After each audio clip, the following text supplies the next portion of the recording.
I'm so sorry, Mookie. I'm so sorry if I doubted you. Sorry kung pinagbintangan kita.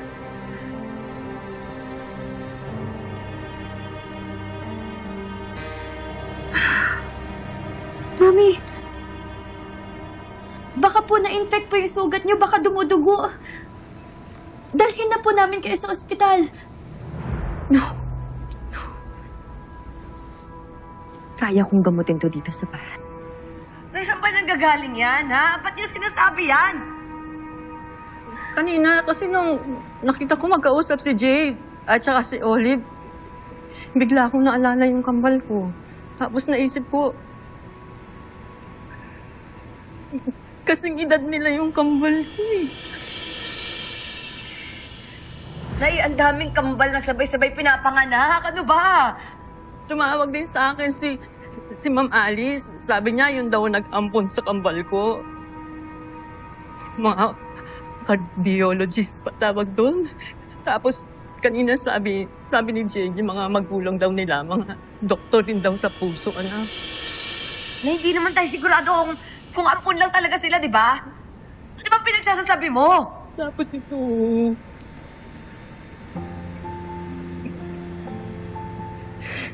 Ito yung isa doon sa 2 kwintas na binigay ko doon sa kambal bago ko sila pinamigay. Kanina, nakita ko suot ni Jade. Nakita ko itong suot niya. Tapos nung hinampa siya nung kumukuha sa kanya, yung masamang loob, tumalsik ito eh. Ay, nalilito na ako. Nalilito na ako. Ako din eh. Nalilito rin ako eh. Hindi ko alam kung susuli ko to sa kanya, kung ibabalik ko sa kanya o... Hindi ko alam kung anong gusto kong gawin. Ang dami kong gustong itanong sa kanya. Kaya... Yan na natatakot ako. Natatakot ako baka mamaya hindi siya maniwala sa akin. Natatakot ako baka mamaya maniwala nga siya pero magalit naman siya sa akin. Magalit siya sa akin kasi pinamigay ko sila. Kasi masama akong ina. Nay! Nay, alam ko nangungulila ka sa mga kapatid ko. Ha? Pero imposible sila yung kapatid ko, lalo na yung Olive na yun, na lang yung kaluluwa doon. Nay, nandito tayo ngayon para kay Mookie kasi nasa peligro yung buhay niya. Baka pwede naman siya muna yung pagtuunan natin ng pansin ngayon. Mas matagal ako nangulila sa mga anak ko. Emma! Pareho tayong ina. Pareho tayong nawalan ng mga anak. Kaya dapat naiintindihan mo kung ano nararamdaman ko. Di ba kay Mookie mas grabe ka nga kaysa sa akin eh. Kahit noon, hindi mo alam na anak mo siya, di ba? Mas grabe ginagawa mo. Ako may pruweba, oh. Sana naman maintindihan mo. Maunawa mo kahit konti lang. Konting pangunawa lang.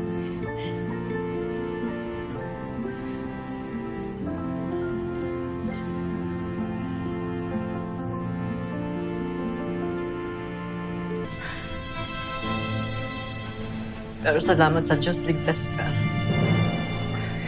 Grabe talaga yung takot ko kanina. Akala ko makukuha ka ng mga mama na yun.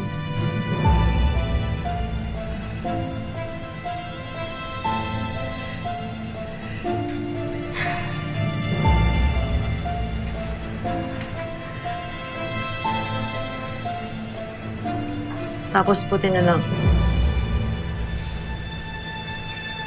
Napulot ko yan.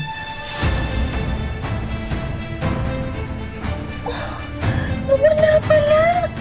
Naku, Aling Ligaya, maraming salamat. Nakita niyo to, naku. Maraming salamat, Aling Ligaya. Salamat. Ako nawala. Matagal na ba sa'yo yan? Ay, sobra po, Aling Ligaya. Babies pa lang po kami ni ate. Nasa amin na po ito. Paano mangyayari yun, Dan? Paano ko magiging kapatid yung babaeng sumira sa buhay ng anak ko? Emma, kung seryoso nga talaga si nanay, malaking gulo to. Kasi ako man maisip ko ba naman na sarili kong kapatid may malaking atraso sa akin? Talagang mag-aalala ako. Kaya naintindihan kita, Emma, kung nag-aalala ka. Naintindihan ko kung galit ka. Galit na galit ako. Pero natatakot din ako kasi isang bangungot sa akin na maging kapatid ko yan si Olive. Hindi ko siya matatanggap na kapatid ko.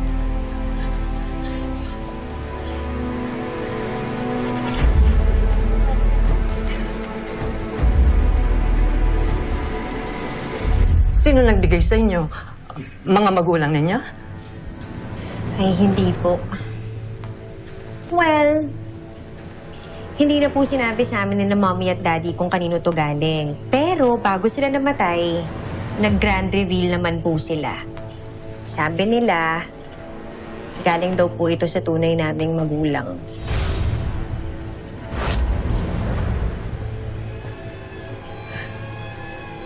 Ibig sabihin, Yes!